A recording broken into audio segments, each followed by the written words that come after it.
to meditate on a particular character like Jeremiah from the book of Jeremiah. Like we have picked 4 characters: Jeremiah, Baruch, Gedaliah.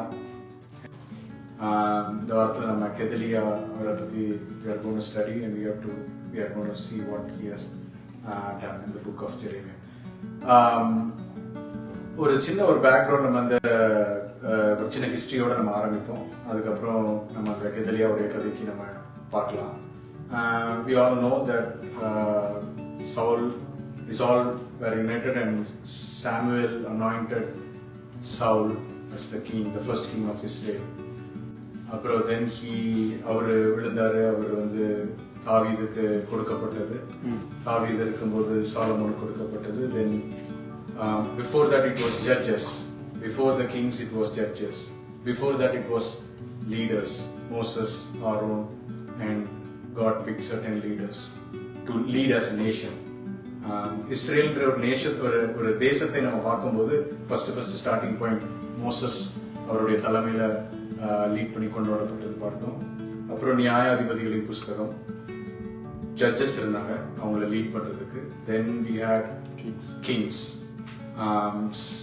Then அது என்னாச்சு, சாலமோனுக்கு அப்புறம் because of all the evil doings of King Solomon, the curse came and it divided into 2 kingdoms, northern kingdom and southern kingdom. Northern kingdom Israel என்று அழைக்கப்பட்டது. southern kingdom ஜூடேயா என்று அழைக்கப்பட்டது. இதற்கு தாவீது அவங்களுடைய யூத வம்சங்களும் கொஞ்சம் பென்யமின் கோத்திரத்தாரும் இங்க ரூல் பண்ணாங்க. the rest of the all 10.5 or whatever it is, அந்த கோத்திரத்தின் 12 கோத்திரத்துல majority of the கோத்திரம் they were ruling on the northern, they were part of the northern kingdom, and இங்க இந்த 2 கோத்திரத்தார் predominantly they were ruling the southern kingdom. Then it all came at one point because of their evil doings and disobedience and all those things. First the northern kingdom fall into the captivity of Assyria. King Assyria came and அவங்கள captivity எடுத்துட்டு போயிட்டாங்க. And then ஜூடேயாக்கு அது ஒரு நல்ல மெசேஜா இருந்தது. We were still had some good kings after that. மேலோட northern kingdom ஃபுல்லா captivity போனது பிற்பாடு கூட அதை பார்த்து ஜூடேயால நிறைய திருந்தல. ஆனாலும் சில ராஜாக்கள் கர்த்தருக்கு வைராக்கியமா இருந்தாங்க. அவங்க போனதுக்கு பிற்பாடு கிட்டத்தட்ட ஒரு 120 to 130 years இந்த கிங்டம் ரன் ஆயிட்டு இருந்தது. ஸோ அவங்க ஒரு 700 BC-ல அவங்க விழுந்தாங்கன்னா இவங்க ஒரு அரௌண்ட் 580 600 BC-ல இவங்க விழுந்தாங்க. So this is history like இந்த இது விழுந்தது. Judea kingdom was taken captivity by நம்ம பாபிலோன் கிங்டம். அவர் நேபுகாத்நேச்சர் அவருடைய ஃபர்ஸ்ட் இயர்ல இருந்து he started capturing. அதுல போனவங்க தான் தானியேல் அந்த கூட்டம். ஸோ நிறைய டிஃப்ரெண்ட் டைம் அதுல இருந்து கேப்டிவிட்டி கொண்டு போனாங்க. தானியேல் ஒரு டைம்ல போனாங்க, அப்புறம் சில கூட்டங்கள் போனாங்க. ஃபைனலா சிதேக்கியான்ற ராஜா தான் கடைசியா யூதாவுடைய ராஜா.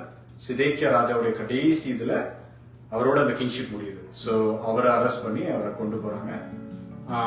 கொண்டு போனதுக்கு அப்புறம் இந்த கிங், பாபிலோன் கிங், இங்க ரூல் பண்றதுக்கு ஒரு கவர்னரை வைக்கிறார். So from leader to judges to king to இப்போ கவர்னர் வந்துட்டு. ஸோ இப்போ கடைசியா என்னன்னா கேப்டிவிட்டியில பிடிச்சிட்டாங்க, டெம்பிள கொளுத்திட்டாங்க, கிங்டம் எரிச்சிட்டாங்க, எல்லாம் தீக்கரையாக்கிட்டாங்க. எருசலேம் நகரத்திலோட பெரிய பெரிய வீடுகள் எல்லாம் தீக்கரையாக்கிட்டாங்க. எல்லா மனுஷனையும் பிடிச்சிட்டு போயிட்டாங்க கேப்டிவிட்டிக்கு.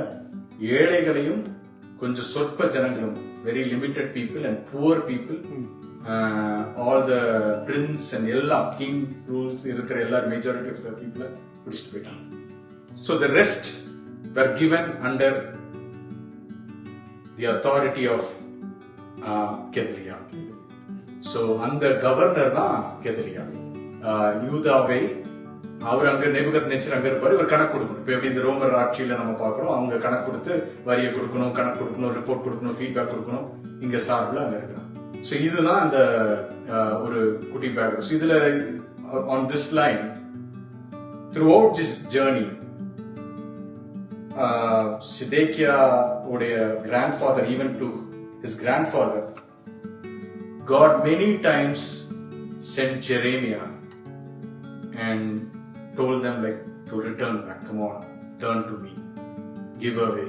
Why should you want to die? Why you want to die? Why you want to be totally taken into captivity? And he was giving prophecy that so clearly that you will be taken into captivity for 70 years. So even after saying all this, idella solliyum they didn't turn back. So finally the Zedekiah Raja enna pandraru, the last king, one last time he is asking Babylon king, his kingdom was they sieged the Judea nation, Israel nation, and even at that time the king Zedekiah was asking like to Jeremiah, what do you think, will they take control of me the last time? And Jeremiah was very clear, surrender to King Babylon, God will redeem, that's good for you. But then for those reasons Jeremiah was put into a cover prisoner வைக்கப்படுறார்.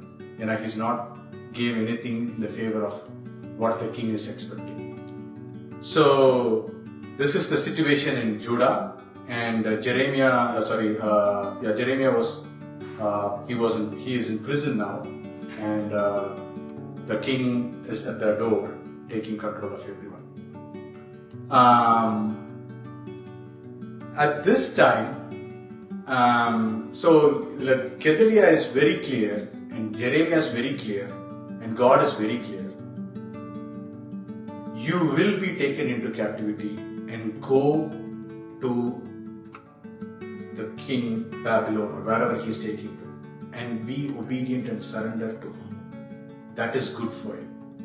This is the message from God. This is the message from God to Jeremiah, Jeremiah to king, and to Gedaliah also. So the Gedaliah, he is so this is the situation. So Gedaliahக்கு நல்லா தெரியுது and இதுதான் situation அப்படின்ட்டு. இந்த நேரத்துல the Babylon took the captivity and they found Jeremiah in the prison and they relieved him from the prison. அங்கிருந்து redeem பண்ணி அவருக்கு வந்து பாபிலோன் ராஜாக்கு yes because it's God's plan. Babylon ராஜாவை அனுப்புனதே கடவுள் தான். So அவர் என்ன பண்றாரு, he is asking, நீங்க அங்க ஒரு மனுஷன் இருக்கான், there is a person called Jeremiah, he is a prophet, ask him, take him, relieve him and ask him where he want to go. அவர் எங்க போகணும்னு நினைக்கிறாரோ let him go. அவர் பாபிலோனுக்கு வரணும்னா வரட்டும். If he wants to stay in Judah, let him stay in Judah, or if he wants to do something else, let him do. Give him the full authority, do what he asked you to do அப்படின்ற அந்த the God who is taking control அந்த இதுல captivity timeல இருக்கிறவங்களுக்கு control கொடுக்கிறார். So அவர் வந்து Jeremiah, he came to Jeremiah and asked like what do you want to do now with the control is in God's in Babylon's king க்கு வந்துட்டு. So what do you want to do? And Jeremiah வந்து நான் இங்கே இருந்துக்கிறேன் அப்படின்னு சொல்லிட்டாரு. So he gave Jeremiah under the governor of Gedaliah. So this is the situation. So Gedaliah is the governor and Jeremiah is with Gedaliah in Mizpah. That's where Gedaliah is ruling currently from. So let's now start about thinking, let's meditate on the character of Gedaliah. So in the Gedaliah,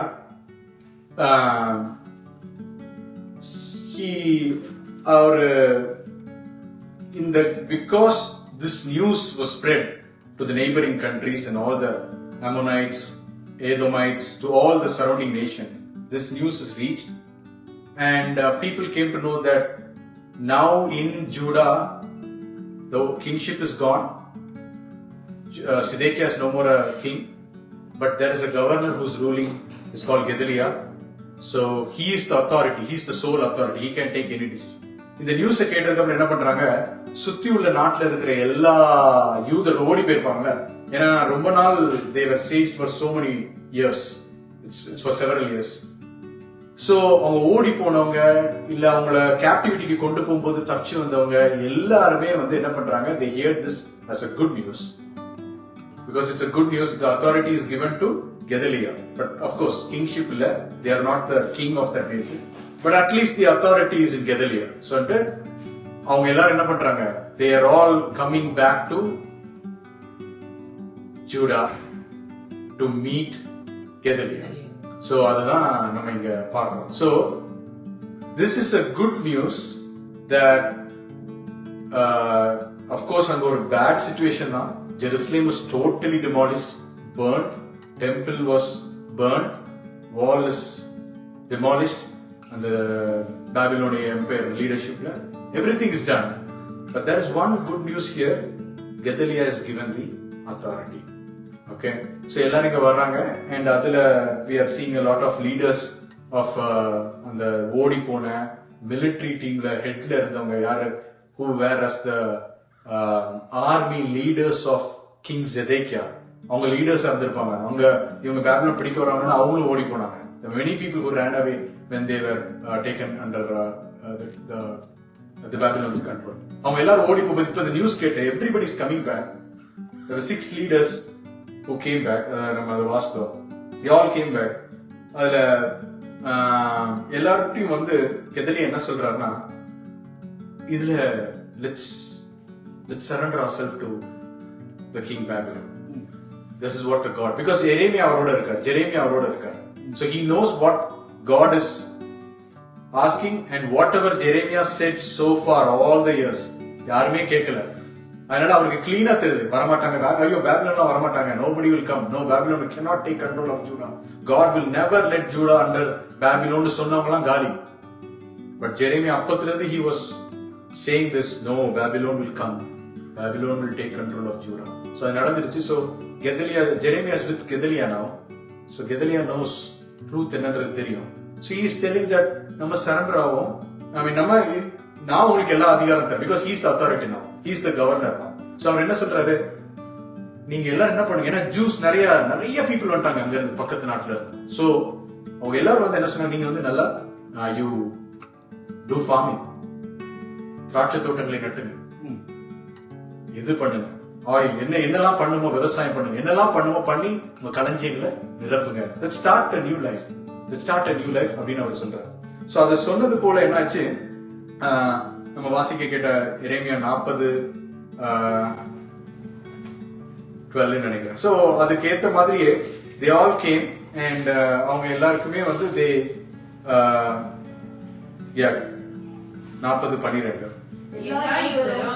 நாங்கள் புறத்துண்ட எல்லா இடங்களிலும் இருந்து யூதா தேசத்தில் கெதலியாவின் இடத்தில் மிஸ்பாவுக்கு வந்து திராட்சரசத்தையும் பழங்களையும் மிகுதியாய் சேர்த்து வைத்தார்கள். So thank you sister. So திராட்சரசத்தையும் பழங்களையும் மிகுதியாக சேர்த்து வைத்தார்கள். So they started a new life in a very ஒரு கொஞ்ச நாளைக்கு முன்னாடி ரொம்ப பேட் சிச்சுவேஷன் இருந்தது. But now everything is gone. Your own people is governing that place. Gedaliah வந்து உங்களுடைய இனத்தான். And பாபிலோனுடைய கண்ட்ரோல்ல இருக்கிறோம். Still covered. வேற யாரும் பக்கத்துல உங்களை கை வைக்க முடியாது. ஏன்னா உங்களை கை வச்சா பாபிலோன் ராஜாவை கை வச்சு. It's all good. நல்லா இருங்க, நல்லா வாழுங்க, சந்தோஷமா இருங்க அப்படிங்கிறாரு. ஆனா பட் the story அப்படி போல என்ன ஆகுது? அந்த military leaders நிறைய பேர் பார்க்க வந்தாங்கல்ல, அதுல ஒருத்தர் நம்ம வாசிக்க கேட்ட one of the military leader, army leader, verse 8, இஸ்மவேல், நெத்தானியாவின் குமாரனாகிய இஸ்மவேல் அப்படின்ற that person, அவர் யாருன்னா he is ஒரு ராஜ வம்சத்தை சேர்ந்தவர். அப்படி பார்த்தா யாருமே இல்லைன்னா அவருக்கு கொடுத்துருக்கணும் போல, அப்படிதான் நான் நினைக்கிறேன். அந்த ஆள் பக்கத்து நாட்டுல he ran away during this time. He ran to another place, Ammonites-ல போய் அங்க போய் அடக்கலமாகி he was there. இந்த Ammonites king என்ன பண்ணிட்டாரு? So cunningly he deceived this person and set a plan for Gedaliah. So not everybody who came to meet Gedaliah with a good mindset, okay? But Gedaliah was so good. அவர் எல்லாரையுமே ரொம்ப நல்லா அன்பா receive பண்ணாரு. அவர் எல்லாத்தையும் நல்லா பேசினாரு. நம்ம நல்லா பண்ணுவோம், நல்லாட்சி பண்ணுவோம், சமாதானமா இருப்போம், செழிப்பா இருப்போம், எல்லாத்தையும் அவர் பண்ணாரு. சோ ஆனா அது என்ன பண்றாரு? இஸ்மவேல் அப்படிப்பட்ட ஒரு பிளாட்டோட மைண்ட் செட்டோட வந்திருந்தார். இதை யார் சொல்றாருன்னா, இன்னொரு லீடர், ஆர்மி லீடருக்கு இந்த மெசேஜ் ரீச் ஆயிடுச்சு. அந்த verse 8ல ரெண்டாவது லீடர் பாருங்க, கரேயாவின் குமாரனாகிய யோகனான். இந்த பர்சனுக்கு இந்த மெசேஜ் லீக் ஆகி இவர் வந்து என்ன சொல்றாரு கெதலியாட்ட, there is something going on against you. Ismael is plotting something against you. நீங்க அதனால வந்து எனக்கு பெர்மிஷன் கொடுங்க, I will go kill him. Everything is going good now. Let's not do this. நம்ம இந்த சிச்சுவேஷனை ஸ்பாயில் பண்ண வேண்டாம். எனக்கு பெர்மிஷன் கொடுங்க, நான் போய் கொன்றுறேன். Gedaliah said no. Don't do that. Don't do that. So அது மட்டும் இல்லாம என்ன பண்றாரு, இவங்க எல்லாரும் வர்றாங்க, இஸ்மவேல் வந்துட்டாரு, all the leaders, army leaders have come. Gedaliah has ஒரு நல்ல விருந்து. இந்த இஸ்மவேல் கொல்றதுக்கு வராருன்னு சொன்ன பிற்பாடு கூட Gedaliah is setting up a feast in unity, in oneness. Let's read 41:1. பின்பு 7ஆம் மாதத்திலே ராஜ வம்சத்தில் பிறந்தவனும் எலிசாமாவின் குமாரனாகிய நெத்தனியாவின் மகனுமான இஸ்மவேலும் அவனோடு கூட ராஜாவின் பிரபுக்களான 10 பேரும் மிஸ்பாவுக்கு அக்காமின் குமாரனாகிய கெலியாவிடத்தில் அங்கே ஏகமாய் போஜனம் பண்ணினார்கள். யார் வந்ததெல்லாம் பிரபுக்கள், the royal priesthood of Judah. Okay, Ismael is a royal priesthood, and எல்லாருக்கும் he has set a feast even after knowing that Ismael was having a plan to plot, but he didn't believe it. அந்த மாதிரி ஒரு character தான் Gedaliah. But unfortunately என்ன ஆயிடுச்சு, Ishmael கெதலியாவை கொண்டுட்டார். ஸோ கெதலியாவுடைய ruling period just 2 months. 5th monthல it was taking into captivity. Babylon was taken into captivity. 7th monthல he is setting up this feast. 2 monthsல there is a lot happened because of this one particular person. So ஒரு 2 minutesல நான் அவர் என்ன பண்ணார்ன்றது சொல்லி I'll give it to pastor.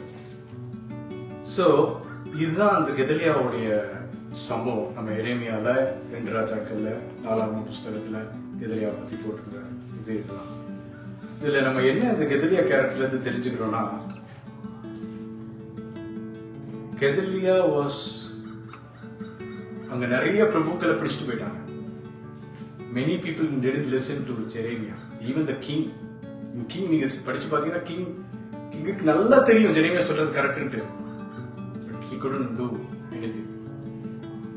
In the situation, Gedaliah was able to listen to God's word. Okay, and because he said he accepted God's word, he understood what is God's word, because Jeremiah வந்து தேவ மனுஷன் என்பது அவருக்கு தெரிஞ்சிருக்கு. So that's a very important character, and Jeremiah அவர் தன்னோட வைக்க அவர் ஏற்றுக்கொண்டார். He accepted to have Jeremiah with him, which is a great thing. ரெண்டாவது, not just that, he was convincing people to stay with him. அவர் அப்படியே இந்த வார்த்தை பயன்படுத்துறாரு, நான் உங்களுக்கு அதிகாரம் கொடுக்கிறேன், I will give authority, because he is the ultimate authority now. Governor அவர். இப்போ எப்படி பிலாத்து, இப்ப நம்ம ரோமர் புதிய ஏற்பாட்டுல பிலாத்து பார்க்கறோம்ல, அதுக்கு ஈக்குவல் அந்த டைம்ல நான் உங்களுக்கு அதிகாரம் கொடுக்கிறேன், நீங்க இங்க நல்ல திராட்சை தோட்டத்தை நாட்டுங்க, இங்க நல்லா செழிப்பா இருக்கு.